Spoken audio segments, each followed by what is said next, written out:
La régulation de l'ADN.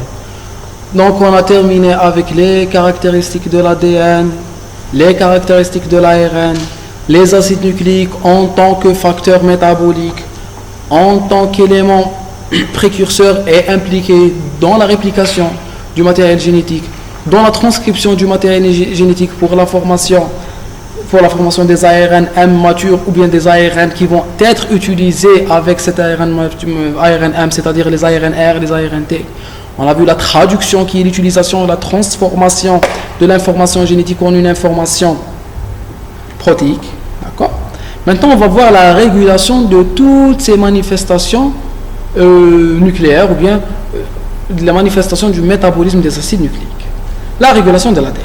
La régulation des gènes se fait aux différentes étapes de l'expression, au cours de la synthèse du produit d'un gène, au cours de la réplication, au cours de la formation de l'ARN, c'est-à-dire la transcription, au cours de la synthèse protéique, c'est-à-dire au niveau de la traduction, et permet son activation ou sa répression. Je peux activer la synthèse, l'expression des gènes, je peux inhiber l'expression des gènes. La régulation peut être positive grâce à des activateurs, comme elle peut être négative par des inhibiteurs, ou là des répresseurs, repression. Au niveau de l'ADN, il existe des séquences régulatrices. Maintenant, c'est le gène qui va s'autoréguler. C'est une partie de ce gène qui va se réguler. Qui peuvent être amplificatrices, donc qui vont augmenter le message, qui vont multiplier le message, extinctrices qui vont diminuer, inhiber le message, ou isolantes qui vont isoler le gène des enzymes. Ces séquences régulent les gènes qui leur sont adjacents sur les mêmes chromosomes.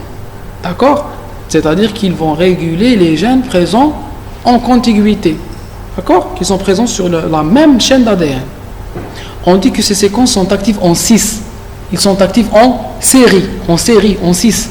Et on parle d'éléments 6 régulateurs. 6 régulateurs, maintenant, il est présent à côté de la molécule régulée. Je suis désolé. Sur ces séquences vont se fixer les facteurs de régulation. Je vous avais dit que les facteurs de régulation étaient des molécules capables de se fixer sur l'ADN pour changer le comportement de l'ADN, pour activer la modification de l'ADN ou bien pour l'inhiber. D'accord ? Sur ces séquences vont se fixer des facteurs de régulation dits transrégulateurs. Pourquoi on les appelle transrégulateurs ? Parce qu'ils viennent de loin. Transrégulateurs. Ils viennent de loin. Ils ne sont pas en série. Ne provenant pas de séquences adjacentes, mais de l'expression d'un autre gène situé ailleurs sur le génome, sur un autre chromosome. Donc j'ai des 6 régulateurs. C'est-à-dire que c'est les régulateurs qui sont présents à côté de ces gènes, et j'ai les régulateurs trans, c'est les États-Unis qui viennent et qui se mêlent de tout, un peu partout dans le monde. D'accord ?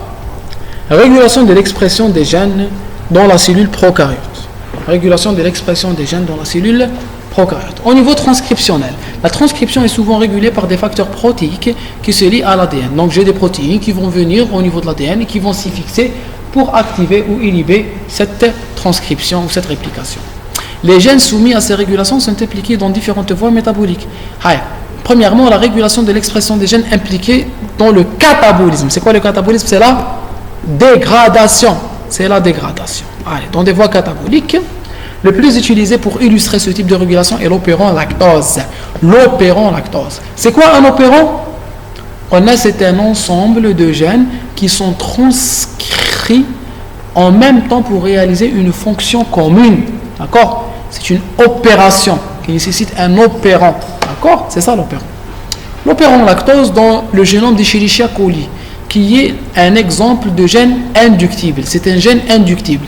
C'est quoi un gène inductible ? Un gène inductible est un gène qui ne travaille pas au repos et qui travaille lorsque je le stimule. C'est un gène inductible. Il est soumis à une induction. Il est soumis à une activation. C'est-à-dire que les gènes sont exprimés quand cela est nécessaire par inactivation d'un répresseur. On va voir c'est quoi l'inactivation des répresseurs. Allah, il nous dit que ce gène inductible, c'est un gène qui est tout le temps inhibé. Il est inhibé quand je veux l'activer, je l'active par inhibition du répresseur. Donc j'inhibe l'inhibiteur et en inhibant l'inhibiteur, je le lâche et il peut réaliser sa fonction. Je vous ai donné l'autre fois l'exemple de Cyclope, des X-Men. Vous connaissez Cyclope? Vous connaissez Cyclope? Non. Vous n'avez pas regardé les X-Men. Qui a vu les X-Men? Bon. Voilà, les ando des lunettes. Le Cyclope, c'est quoi le super pouvoir de Cyclope? Le super pouvoir de Cyclope est qu'il peut éjecter des lasers, du laser par ses yeux. Donc, il inhibe cette capacité par des lunettes. Scott. D'accord? Donc, s'il veut inhiber l'inhibiteur, qu'est-ce qu'il fait? Il enlève les lunettes et là, il peut éjecter son laser sur les monstres. D'accord? Il peut tous les exterminer. Ça aurait été bien si on avait tous des lasers. Tu voulais quelqu'un, tu exploses tout ce qui... Non, c'est pas bon. Faut être sûr. Donc, je peux activer le gène par inhibition de l'inhibiteur, par inhibition du répresseur. Donc, au repos, il est inhibé. Quand je veux l'activer, hop, je le lâche et là, il sera actif. Donc, il n'est activé que dans le besoin, que lorsque j'en ai besoin. L'opérant est une unité d'expression et de régulation de gènes bactériens constitués de gènes de structure et d'éléments de contrôle reconnus par le ou les produits de gènes régulateurs. L'opérant possède un promoteur et un opérateur. Tout ça, c'est pas important. On vous dit ici qu'un opérant est un groupe de gènes constitué par un promoteur et un opérateur. Promoteur, c'est celui qui initie l'action. L'opérateur, c'est la partie qui est responsable de la traduction. Elle est responsable de la synthèse des enzymes, des protéines qui seront impliquées dans la voie métabolique. D'accord? Ces différentes protéines, ces différents gènes, elles sont soumises à une régulation identique. C'est-à-dire que je vais avoir les mêmes régulateurs qui vont réguler tout l'opérant. C'est pour cela que ces gènes forment un opérant. D'abord parce que ces gènes travaillent ensemble, ensuite parce qu'ils sont régulés par les mêmes molécules régulatrices. D'accord?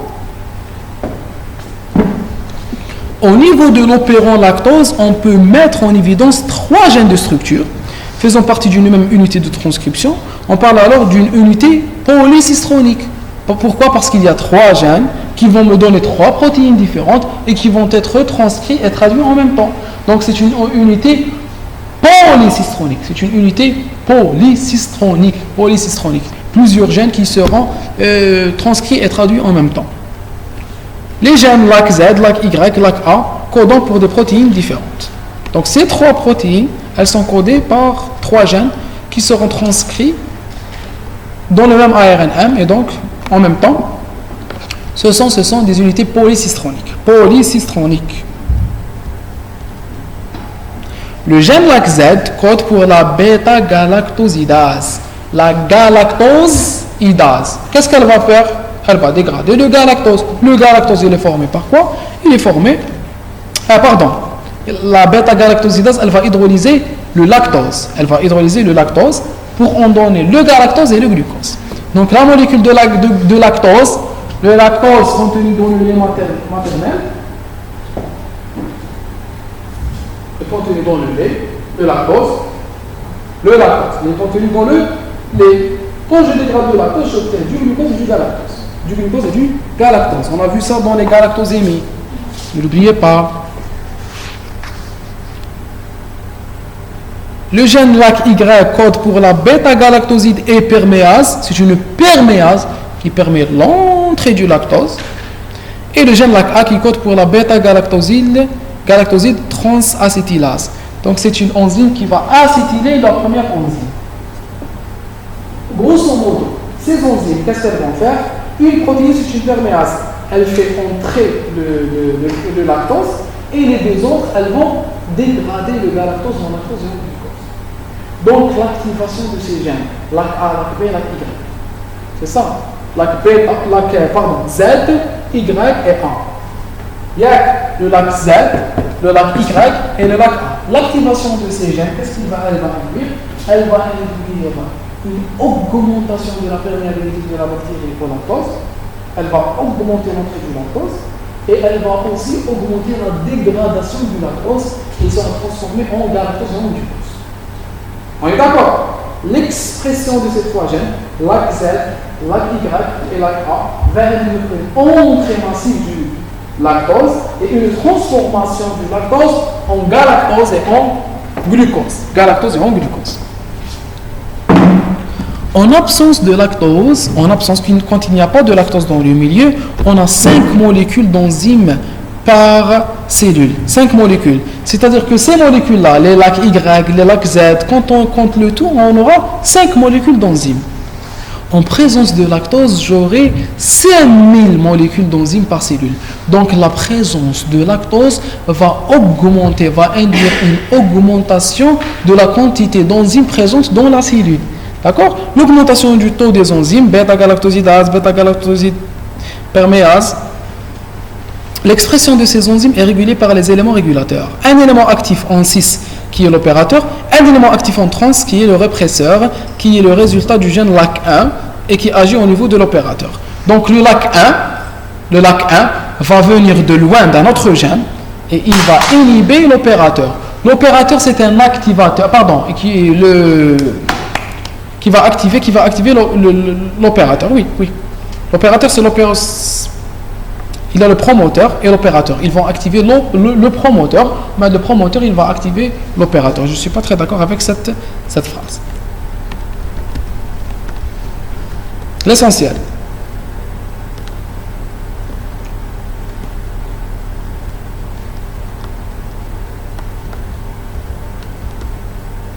Donc voilà. Non, ils ont raison. Je reprends. Donc l'expression, elle est régulée par l'opérateur et par le répresseur. L'opérateur et le répresseur. L'opérateur et le répresseur.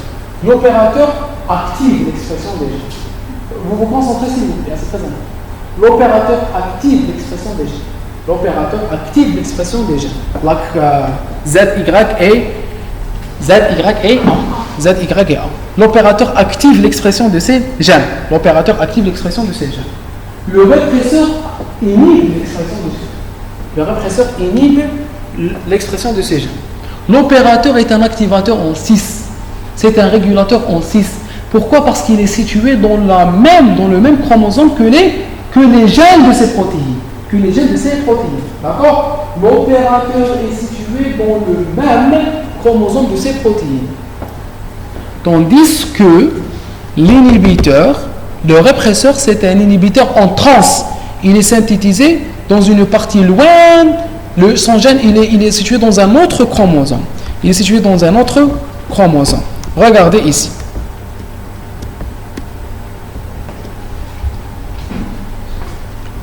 Pas nécessairement dans un autre chromosome, mais il est loin. Ça, c'est l'opérateur. Vous voyez, l'opérateur, c'est un activateur en 6. Il est situé devant les gènes de structure. LAC Z, LAC Y, LAC A. Vous voyez? Est-ce que vous les voyez? D'accord? Donc, le site opérateur, c'est un activateur en 6. Cet activateur en 6, il peut subir l'action d'un inhibiteur en trans. Voici le gène de régulation. C'est le LAC1. Le LAC1, il va synthétiser des protéines. Il y aura des gènes qui seront transcrits en ARNM, qui sera traduit en des protéines. Des protéines ou sont les répresseurs. Les répresseurs vont venir se fixer ici. Ils vont inhiber l'opérateur. Donc, c'est des inhibiteurs en trans. C'est une région lointaine qui va s'exprimer pour donner des protéines. Les protéines vont inhiber l'opérateur. Donc, l'opérateur, c'est un activateur en 6. L'inhibiteur LAC1, c'est un inhibiteur en trans, c'est-à-dire qu'il est éloigné de la zone responsable de la synthèse des protéines, qu'il va synthétiser à lui une protéine, c'est un tétramère inhibiteur. Le tétramère inhibiteur va se fixer sur l'opérateur pour inhiber la fonction de l'opérateur. En inhibant l'opérateur, il ne va pas pouvoir réaliser sa fonction d'activation de ces protéines. Est-ce qu'on est d'accord? Allez, vous vous concentrez.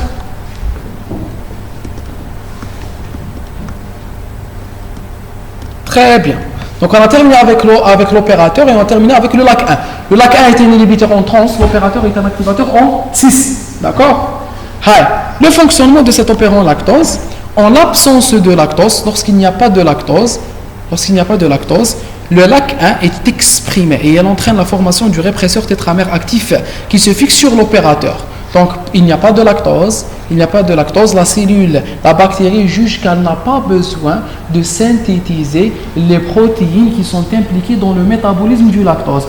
Les protéines qu'on avait citées, le LAC Y, le LAC Z et le LAC 1, ces gènes-là, elles vont exprimer des protéines qui sont des enzymes, d'accord? Ce sont des protéines qui vont augmenter la perméabilité pour qu'il y ait une entrée massive du lactose, et ce sont des protéines qui vont dégrader le lactose en galactose. Donc c'est des protéines de métabolisme du lactose. Ce sont des protéines de métabolisme du lactose. Très bien. Donc, quand il n'y a pas de lactose, est-ce que j'ai besoin de ces protéines? Je n'en ai pas besoin. Donc, il y aura une expression de l'inhibition. Il y aura une expression du LAC1. Le LAC1 va synthétiser l'inhibiteur se fixe sur l'opérateur et l'opérateur ne travaille pas. Ça, c'est en absence du lactose. Cette fixation entraîne une incapacité de l'ADN polymérase à transcrire le gène dont le promoteur se situe avant l'opérateur. Donc, voici la polymérase. Vous voyez, ARN polymérase. L'ARN polymérase, en essayant d'avancer pour aller transcrire ces gènes, pour avoir des protéines, elle ne peut pas avancer parce qu'il y a un barrage. Ce barrage, c'est quoi? C'est le tétramère inhibiteur. Le tétramère inhibiteur, il vient d'où? Il vient de l'expression du gène inhibiteur. Donc, j'ai un gène inhibiteur. L'expression du gène inhibiteur va donner un tétramère inhibiteur. Le tétramère se fixe sur l'opérateur. En se fixant sur l'opérateur, il ne va pas laisser l'ARN polymérase aller vers les protéines. Parce que l'ARN polymérase, elle doit se fixer sur le promoteur.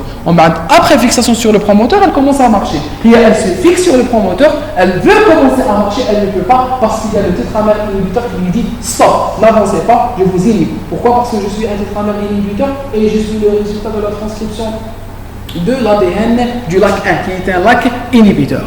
Est-ce qu'on est d'accord? Très bien. Maintenant, ça, c'est en absence de lactose. Il n'y a pas de lactose. Lorsqu'il y a du lactose, qu'est-ce qui va y arriver? En présence de lactose, le gène LAC1 est également exprimé. Le gène LAC1, il continue à être exprimé. However, cette fois-ci, chaque monomère du tétramère va fixer l'allolactose, qui est le métabolite du lactose au sein des Escherichia coli. Cette fixation entraîne la modification de la structure de répresseur qui ne peut plus se fixer à l'opérateur, ce qui permet la transcription des gènes de l'opérant. De cette manière, le lactose est l'inducteur physiologique, l'inducteur synthétique et l'IPTG. On va parler de l'IPTG tout de suite. Maintenant, si j'ai du lactose dans le milieu, je suis mon intestin, j'ai mangé du lait, le lait va persister dans l'intestin, il y aura action des bactéries. Il y a augmentation du lactose dans le milieu. Il y aura une petite entrée du lactose. La bactérie va détecter le lactose. Elle va métaboliser le lactose. La métabolisation du lactose, qu'est-ce qu'elle va donner? Entre autres, elle va me donner l'allolactose. Donc, il y a une entrée du lactose dans la bactérie. Le lactose se transforme en allolactose. L'allolactose possède des sites de fixation au niveau du tétramère répresseur. L'allolactose possède des sites de fixation. Au niveau du tétramère. Donc, l'allolactose va se fixer sur le tétramère et il formera des complexes allolactose répresseur. Le complexe allolactose répresseur ne reconnaît plus l'opérateur. Il ne peut plus se fixer sur l'opérateur. Donc, le tétramère, au lieu de se fixer sur l'opérateur, il va se fixer sur l'allolactose. Donc, l'allolactose va réaliser une inhibition compétitive. C'est une inhibition compétitive qui va empêcher le répresseur de se fixer sur l'opérant, sur l'opérateur. Donc, je ne vais pas réprimer le LAC1. Le LAC1, il va continuer à être exprimé. Voici le LAC1. Le LAC1, il travaille, il synthétise, il met de l'ARN M, il me donne le tétramère. Mais le tétramère, avant de pouvoir aller se fixer sur l'opérateur, il va rencontrer l'allolactose. L'allolactose, il est venu du lactose. Donc, lactose dans le milieu, entrée du lactose. Le lactose devient allolactose. L'allolactose se fixe sur le tétramère. Le tétramère ne peut plus se fixer sur l'opérateur. L'opérateur devient libre. Il n'y a plus de répresseur. Et donc, l'ARN polymérase peut avancer. Elle va réaliser une transcription des gènes de structure. La transcription donnera des protéines. Ces protéines, c'est la bêta-glucosidase, c'est la thioglucoside transacetylase et c'est la lactose perméase. La lactose perméase, qu'est-ce qu'elle va faire? Elle va aller au niveau des membranes cellulaires, elle va augmenter la perméabilité au lactose, il y aura une entrée massive du lactose, et puis les enzymes vont transformer le lactose en galactose. Donc la présence du lactose elle-même va ouvrir les canaux. C'est comme si une molécule de lactose, elle entrait pour ouvrir la porte aux autres molécules de lactose. Vous connaissez le cheval de Troie? Est-ce que vous connaissez le cheval de Troie? Le cheval de Troie, au cours de la fameuse guerre de Troie, vous connaissez la guerre de Troie? Vous connaissez la guerre de Troie? Elle oppose à qui? Vous avez vu un film, oui, dans le rôle d'Achille. Oui, c'est un film sorti en 2004. C'est vrai. C'est un film qui a bien représenté l'histoire. Il y a plusieurs films qui ont représenté la bataille de Troie. La bataille de Troie, elle est citée dans l'Iliade qui est écrite par Homère. D'accord? Donc, dans l'Iliade, il y avait un petit être humain, un mortel qui s'appelait Paris. Paris rencontra trois déesses. Ces trois déesses sont Aphrodite, Héra, et la troisième, j'ai oublié, c'est laquelle? Je crois que c'est Athènes, oui, voilà. Athènes et Aphrodite. Quand on a une pomme, il devait offrir la pomme à une des trois déesses. D'accord? Chacune lui proposait un service. Aphrodite lui proposa un service, elle lui dit donne-moi la pomme. Et Aphrodite, c'était la déesse de l'amour.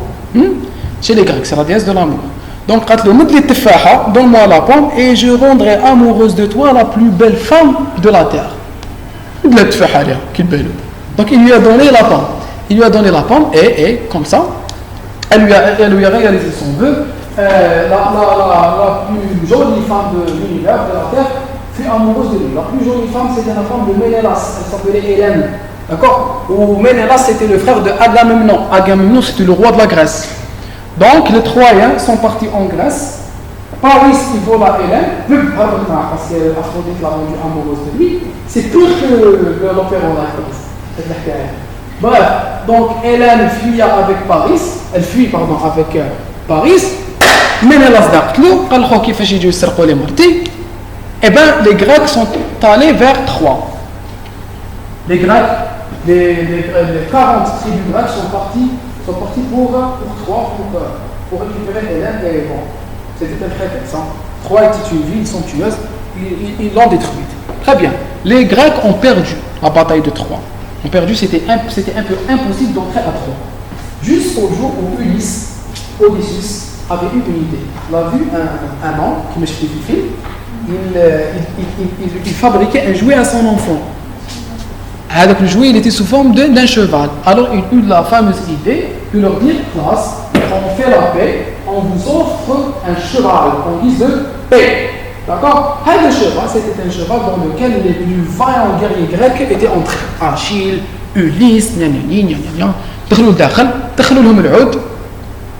d'accord? Le cheval de Troie, on l'a fait entrer et il avait des festivités. La nuit, pendant que les Troyens étaient ivres et ils étaient dans les festivités, les guerriers grecs étaient sortis, ils tuèrent, parce que Troie, elle était connue pour ses portes et ses murs. Donc elle était invincible à cause de ses murs.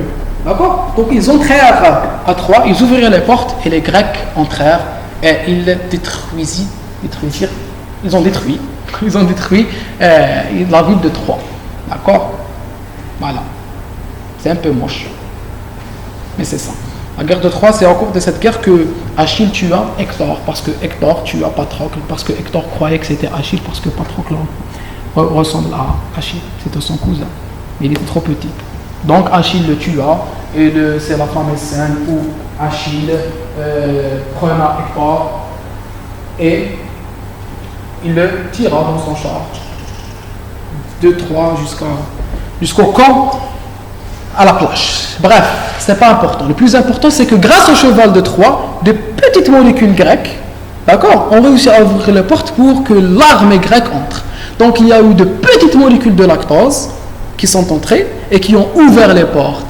Donc les perméases, ce sont les chevaux de Troie. Donc une toute petite quantité de lactose, elle est entrée, elle a désactivé l'action du répresseur, elle a activé les gènes. En activant les gènes, il y a eu une transcription puis une traduction des perméases. Les perméases ont permis une entrée massive du lactose, et le lactose a pu être transformé en galactose et en glucose. Est-ce que vous avez compris l'opérant lactose? Donc l'opérant lactose, c'est un opérant qui est tout le temps inhibé. Lorsqu'il y a une toute petite quantité de lactose dans le milieu, le lactose entre. En entrant, il va se lier au répresseur. En se liant au répresseur, il va l'empêcher de se fixer sur l'opérateur. En l'empêchant de se fixer sur l'opérateur devient libre. L'opérant lactose commence par le promoteur. L'ARN polymérase est au niveau du promoteur, elle peut commencer à fonctionner. En commençant à fonctionner, elle va transcrire les gènes des enzymes et les gènes des perméases. Ces gènes vont être transcrits en ARNM qui sera traduit en protéines. Ces protéines vont être utilisées. Il y aura entrée du lactose. Puis les enzymes transformeront ce lactose en galactose et en glucose qui est utile pour la bactérie. Voilà, c'est tout. Brrr, ça c'est l'opérant lactose. Ça y est. Qu'est-ce qu'ils ont dit ici? L'inducteur synthétique de l'IPTG, d'accord? De cette manière, le lactose est l'inducteur physiologique. Donc c'est le lactose, c'est la présence de lactose qui a induit, qui a activé cet opérant. L'inducteur synthétique est l'IPTG, isopropylthiogalactoside, qui n'est lui pas métabolisable par la bêta-galactosidase. Donc c'est une molécule synthétique que je peux mettre, qui peut induire l'opérant lactose, mais qui n'est pas dégradée. Donc je l'utilise dans les labos, l'IPTG. Elle peut aussi induire, comme le lactose, elle peut induire l'opérant lactose. Comment? En se fixant sur l'oppresseur, sur le répresseur, voilà, l'oppresseur. D'accord? Operation isn't repression. D'accord? La latence entre la phase 1 et la phase 2 s'explique par le temps pris par la bactérie pour synthétiser les gènes de l'opérant. Donc les gènes de l'opérant, après activation de l'opérant, il faut synthétiser ces gènes, d'accord? Ces gènes, il faut les activer, il faut les transcrire, il faut les traduire pour ensuite activer l'entrée massive du lactose et son métabolisme. On a terminé avec l'opérant lactose. Oui, une question? On continue. On va voir un autre opérant. Hades, c'est un opérant de catabolisme. Je vais cataboliser. On a presque terminé. On a catabolisé le lactose. Donc on va voir un autre moyen. C'est un opérant de anabolisme, de construction. D'accord? Pour les voies anaboliques, on prendra comme exemple l'opérant tryptophane, acide aminé essentiel. C'est un acide aminé essentiel que je ne peux pas synthétiser, mais les bactéries, oui. Donc voilà, certains organismes peuvent synthétiser des molécules que je ne peux pas synthétiser. Vous connaissez le kwashiorkor? Pardon, pas le kwashiorkor. Le scorbut. Vous connaissez le scorbut? Le scorbut, il est dû à un déficit en acide ascorbique, la vitamine C. Maintenant, des gingivorragies. Pourquoi? Parce que la vitamine C est impliquée dans la synthèse de la membrane basale. Parce qu'elle est responsable de la transformation de la lysine en des molécules qui sont responsables du maintien de la membrane basale. L'être humain ne peut pas synthétiser la vitamine C. C'est pour cela que les marins, lorsqu'ils prenaient de grandes distances, ils ne mangeaient que des pommes, donc ils n'avaient pas assez de vitamine C, ils avaient le scorbut. Est-ce que vous savez quel est l'animal qui peut synthétiser la vitamine C en votre quantité? Le rat. D'accord? Le rat peut synthétiser la vitamine C. C'est pour cela que le chat ne peut pas synthétiser de la vitamine C, mais que le chat mange des rats. Donc il peut avoir sa vitamine C par des rats. Si vous voulez avoir de la vitamine C, vous savez ce qu'il vous reste à faire. Je n'ai rien dit. Farmichoui. Donc on ne peut pas synthétiser. Chez les rats, chez certaines bactéries, il y a un opérant tryptophane, acide aminé essentiel, qui est un exemple de gène répressible. Ce n'est pas un gène inductible, c'est un gène répressible. D'accord? On va voir c'est quoi la différence. L'autre, il était tout le temps inactivé. Quand j'en ai besoin, je l'active. Il est tout le temps activé. Et quand je n'ai plus besoin, je l'inhibe. C'est l'inverse. Dans l'opérant, on visualise différents gènes. TRPA, TRPB, TRPC, D et TRPE. Donc A, B, C, D, E. Qui sont des gènes de structure qui permettent de transformer le chorismate, un précurseur, en tryptophane, ainsi que les éléments de contrôle et le répresseur. Donc, différents gènes qui activent, qui répriment et qui sont responsables de la transformation d'un précurseur, qui est le chorismate, en tryptophane. En l'absence de tryptophane, lorsque je n'ai pas de tryptophane, le précurseur ne se lie pas à l'opérateur, ce qui entraîne la transcription des gènes de structure de l'opérant. Donc au repos, lorsqu'il n'y a pas de tryptophane, j'en synthétise. D'accord? En présence de tryptophane, le répresseur se lie au tryptophane et devient ainsi actif, pouvant se lier à l'opérateur, ce qui entraîne l'inhibition de la transcription des gènes de structure de l'opérant. Le tryptophane est maintenant un corécepteur. Le lactose, c'était un inducteur. Le tryptophane, c'est un corépresseur. C'est un corépresseur. Hein? Regardez. Lorsque je n'ai pas de tryptophane, d'accord? Oubliez le jaune et le vert.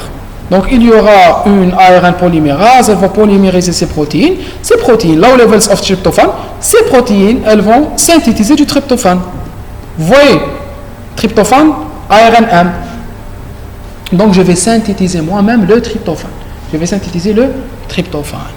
Par contre, lorsque je mange du tryptophane,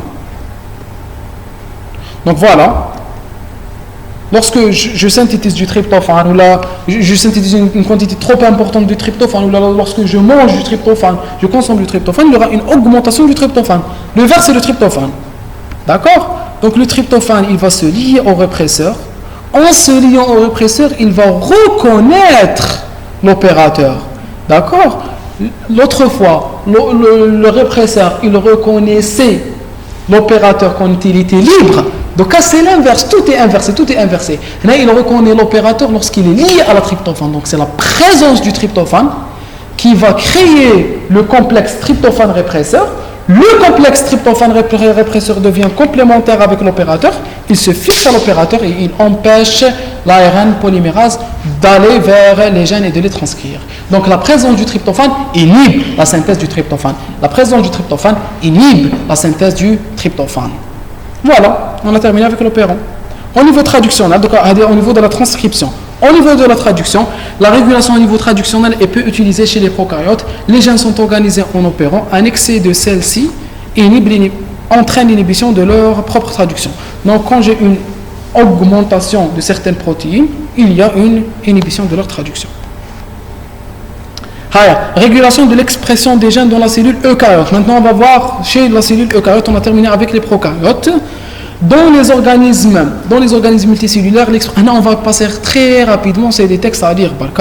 Dans les organismes multicellulaires, l'expression de gènes différents est à l'origine d'une spécialisation cellulaire. On le sait, j'ai plusieurs gènes, donc j'ai plusieurs protéines. Tous les gènes ne sont pas exprimés au niveau de toutes les cellules. Une cellule hépatique, elle a ses enzymes. Une cellule musculaire, elle a cérébrale, elle a ses enzymes. Une cellule musculaire, elle a ses enzymes. J'ai le même gène, j'ai le même génome au niveau de toutes les cellules, mais l'expression de ces gènes sera différente d'une cellule à l'autre. Je n'ai pas besoin de contraction musculaire dans le cerveau. D'accord? Donc chaque cellule a besoin des gènes qui lui sont spécifiques. D'accord? Chez l'homme, on compte 250 types cellulaires différents de par de leur morphologie, biochimie, rôle dans l'organisme. L'expression des gènes eucaryotes est régulée au niveau chromatinien, au niveau transcriptionnel, c'est-à-dire au niveau de la chromatine par la condensation et la décondensation, au niveau de la transcription par l'inhibition, la stimulation de l'ARNM, les facteurs de transcription, au niveau post-transcriptionnel, au niveau traductionnel, au niveau post-traductionnel, post-transcriptionnel, c'est bon l'épissage à travers lequel je peux synthétiser plusieurs molécules d'ARNM différentes qui se ressemblent mais qui ne sont pas identiques. Post-traductionnel, une même protéine, je peux lui réaliser des modifications post-traductionnelles par une N-glycosidation, une O-glycosidation, une exocytose, une sécrétion, un enfermement dans des vésicules. Donc je peux réguler la sécrétion. L'acétylcholine, je peux le garder dans des vésicules pour qu'ensuite je le synthétise, je l'excrète quand j'en ai besoin. Donc je peux soumettre à régulation ma synthèse protéique au niveau traductionnel, post-traductionnel. La régulation transcriptionnelle. Comme chez les bactéries, c'est généralement l'initiation de la transcription qui est régulée par des protéines. On distingue les séquences cis régulatrices, c'est-à-dire que c'est des régions situées à côté des gènes qui vont les réguler, et transrégulatrices. Les facteurs trans, ce sont des facteurs éloignés qui vont activer ou inhiber. D'accord? Les séquences cis-régulatrices, des séquences régulativité des promoteurs, ce sont les élanceurs et les silenceurs, on en a parlé tout à l'heure. Une séquence élanceur active les promoteurs de certains gènes en utilisant des facteurs de transcription. Donc l'élanceur va activer les facteurs de transcription, il y aura une activation de la transcription. Les séquences silenceurs, quant à elles, ont l'activité inverse, elles vont inhiber la transcription. On l'a déjà dit. Les promoteurs des gènes sont des séquences cis-régulatrices, ils permettent la fixation de l'ARN polymérase 2 pour qu'elle réalise la synthèse de l'ARN à partir de la molécule d'ADN. Un promoteur est constitué de séquences conservées, ce sont des séquences consensus. Au point d'initiation de la transcription se trouve généralement une adénine encadrée par 2 pyrimidines, d'accord? Ça c'est pas important. À moins 25, on a parlé de la Tata Box, de la CAT, d'accord? La région CG, tout ça c'est des promoteurs, on en a parlé, ils interviennent dans l'activation, c'est des promoteurs, d'accord? Suivant les promoteurs, le nombre et la position de ces séquences varient. Il arrive que des promoteurs soient dépourvus de certaines de ces séquences. Donc tous les promoteurs ne doivent pas avoir toutes ces séquences. Chez les amis de la Tata Box, la CG Box, les RG Box, il ne faut pas avoir toutes les molécules, je peux en avoir certaines comme promoteurs. Mais tous ces facteurs influent sur la performance du promoteur. D'accord? Ce sont des facteurs de transcription situés en amont du promoteur. Leur activation va soit activée si c'est des annonceurs. Bon, j'ai parlé de la Tata Box et de la CG, ce sont des activateurs, d'accord? Ce sont des activateurs. Alors, les facteurs 6. Les facteurs trans, ces protéines viennent se fixer aux séquences 6 et peuvent être des activateurs capables de recruter l'ARN polymérase. Donc, ils activent l'ARN polymérase, ils la recrutent, ils lui disent viens et travaille.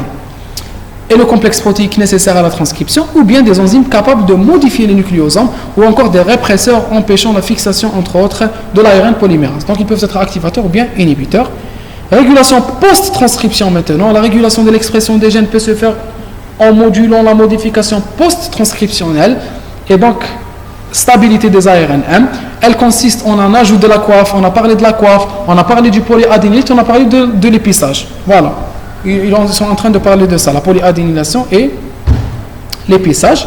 La régulation de cas traductionnelle, 2 voies de régulation de la traduction sont connues, la voie TOR et la voie de réponse au stress. La voie TOR appelée mTOR, que vous allez voir l'année prochaine, d'accord, dans les hormones généralité, dans les généralités sur les hormones, la voie mTOR.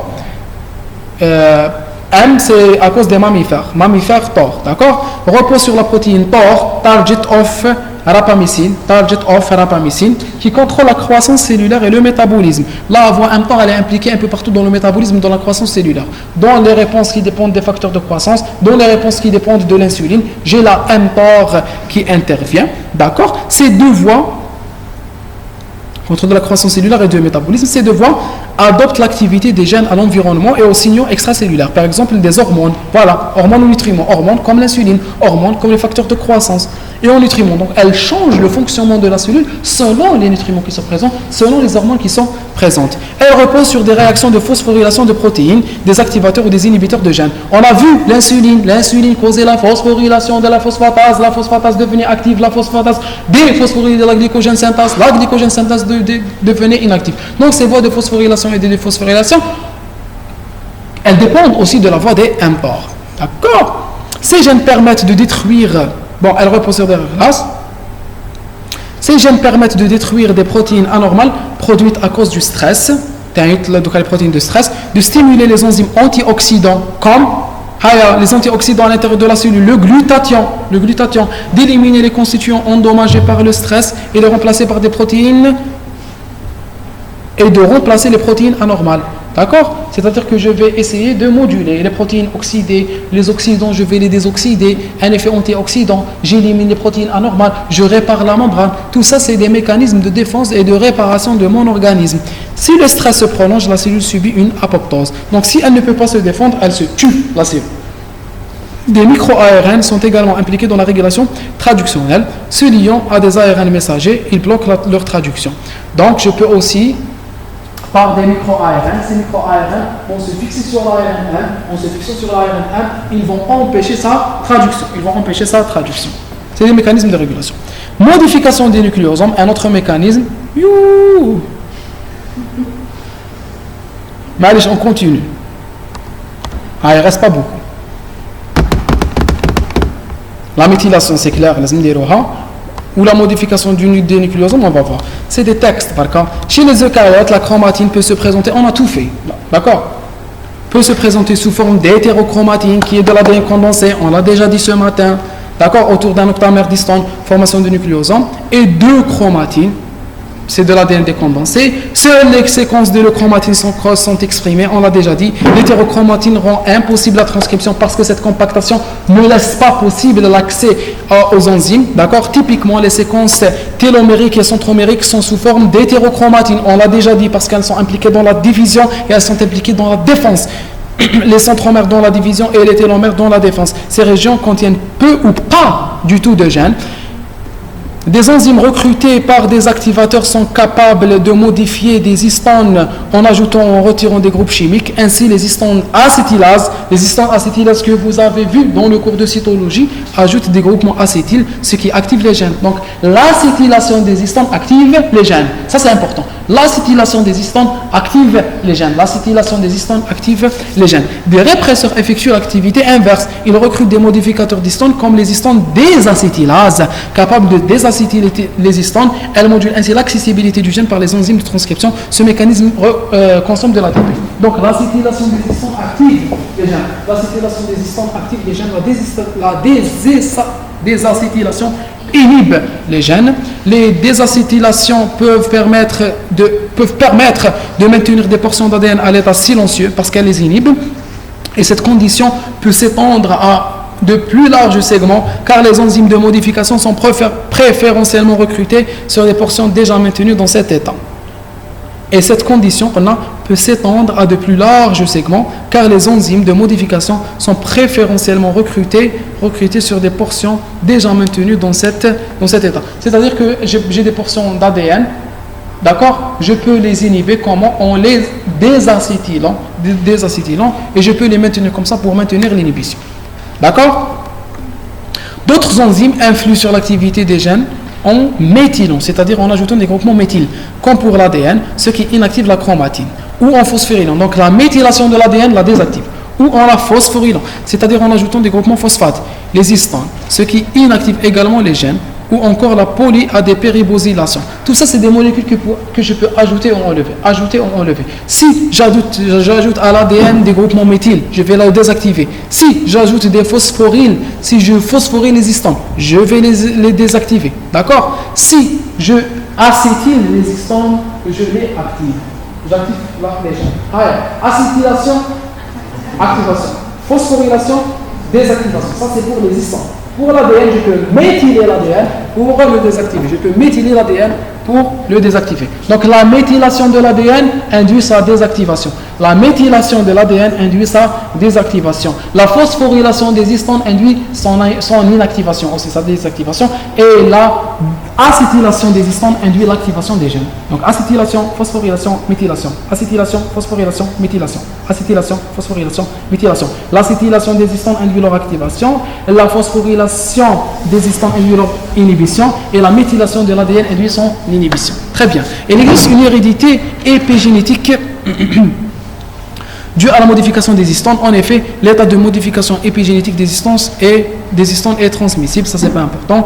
On sait également qu'il existe un lien avec le métabolisme énergétique. En effet, les réactions responsables de l'état des histones, l'acétylation, la méthylation, la phosphorylation, reposent sur des molécules du métabolisme énergétique. Bien sûr, quand j'ai des groupements méthyl qui sont disponibles, je peux méthyler. Quand j'ai du phosphore disponible, je peux phosphoryler. Quand j'ai des groupements acétyles disponibles, je peux acétyler. Sinon, je ne peux pas le réaliser. Donc, ils dépendent des voies métaboliques qui donnent ou qui consomment ces différentes molécules. La méthylation de l'ADN, il est également possible d'inhiber les gènes en faisant intervenir une enzyme d'ADN méthylase. On vient de dire, mais la méthylation de l'ADN l'inhibe, qui a pour fonction de déméthyler l'ADN. Généralement, au niveau des séquences, c'est lié avec G. D'accord? Cytosine, phosphate, guanine. Cytosine, phosphate, guanine. Ces îlots-CpG, aussi appelés îlots-CG, sont généralement associés aux promoteurs et donc à l'activité des gènes. Le mécanisme est documenté chez les mammifères. Suite à la réplication, les gènes codants pour ces méthyltransférases sont activés et les enzymes reconnaissant le brin N-méthylé et méthylent le nouveau brin. Donc, c'est également un phénomène d'extinction génique. Donc, ils vont reconnaître là où il y a la méthylation pour la compléter au niveau du nouveau brin, au cours de la réplication. D'accord? Ils reconnaissent l'hémibrun, le brin hémiméthylé, l'hémiméthylation, et ils vont méthyler l'autre brin. Ces îlots sont généralement associés aux promoteurs et donc à l'activité des gènes, puisque les promoteurs contrôlent l'activité des gènes. Ils sont associés aux promoteurs, ils modifient les promoteurs. En modifiant les promoteurs, ils vont modifier l'activité des gènes. Le mécanisme est documenté chez les mammifères. Suite à la réplication, les gènes codants pour ces méthyltransférases sont activés et les enzymes reconnaissent le brin hémiméthylé pour méthyler la formation, pour méthyler la nouvelle chaîne d'ADN qui est en train d'être synthétisée.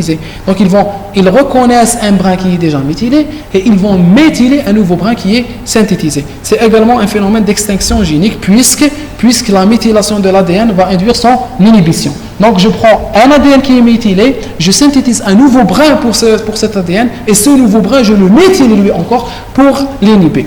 En effet, la méthylation empêche la liaison des complexes enzymatiques de la transcription ainsi que des activateurs. De plus, dans certains cas, elle peut permettre la fixation de répresseurs modifiant les histones. Donc la méthylation de l'ADN induit son inhibition. La méthylation induit son inhibition. La méthylation concerne généralement les séquences promotrice, on vient de le dire, elle est liée au promoteur, et les cellules cancéreuses présentent souvent des méthylations aberrantes. Il y a un trouble dans la méthylation. Il est à noter que chez les mammifères femelles, seul l'un des deux chromosomes X est actif. On sait c'est le phénomène de lyonisation. C'est la lyonisation. Vous vous souvenez de la lyonisation? Très bien. L'autre est désactivé par méthylation. Donc la méthylation qui désactive, donc le principe de la lyonisation, l'inactivation ou bien la désactivation de l'un des deux chromosomes X, la lyonisation se fait par méthylation. Certains gènes ne s'expriment que dans certains tissus car ils sont méthylés dans les autres. Un agent du tissu cérébral, je veux synthétiser une molécule cérébrale, une protéine, la protéine tau, d'accord, au niveau de la cellule cérébrale, je vais l'inhiber dans les autres cellules aussi par méthylation. C'est pour cela que je vous avais dit qu'il y avait une spécificité. Chaque gène s'exprimait au niveau de sa cellule dont elle est responsable, de la cellule dont elle est responsable. La méthylation d'ADN est héréditaire. Elle est héréditaire, elle se transmet de parents en fils. Donc il y a une prédominance génétique à la méthylation qui est transmissible via les générations. Voilà, on vient de clôturer le programme de biochimie. Je vous remercie de votre attention. Ce sera peut-être la dernière séance avec moi cette année. Donc je vous remercie d'être venu durant toute cette séance, même les autres qui vont écouter. Je vous remercie du fond du cœur d'avoir été aussi patient. D'accord? Nous nous excusons Kamel, moi et tous les autres tuteurs si nous nous sommes trompés معكم. Ou la des trucs mal placés parce que nous parlons beaucoup, surtout moi. D'accord? J'espère que vous avez profité au maximum de nos séances. Je vous souhaite toute la réussite, Inch'Allah. On te la Inch'Allah quand vous serez en deuxième année. J'ai fait le rattrapage. D'accord? Rabbi fort comme Inch'Allah. Merci.